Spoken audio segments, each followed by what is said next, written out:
যদি সরকার আবার ফিরে আসে, তুমিও মারা খাইতে হবে, আমিও মারা খাইতে হবে।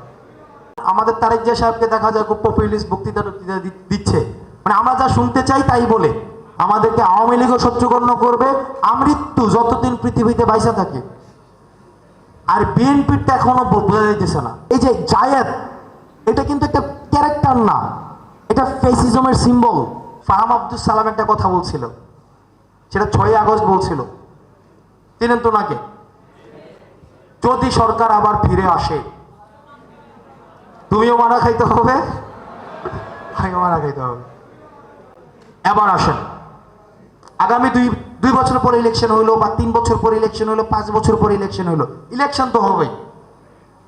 যদি ইলেকশন হয়, তখন আমাদের যে স্টুডেন্ট ফোর্স আছে, আমরা যে যারা গণ অভ্যুত্থানটা আমরা করেছি সবাই একসাথে, আমরা তখন কারা?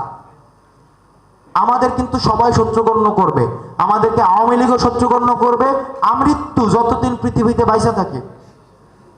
আর বিএনপিটা এখনো বোঝা যাইতেছে না,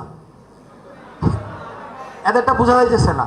এরা শুরুর দিকে শুরু করে দিয়েছিল, পরে আবার একটু এখন আমাদের তারেক জিয়া সাহেবকে দেখা যায় খুব পপুলিস্ট বক্তৃতা দিচ্ছে, মানে আমরা যা শুনতে চাই তাই বলে।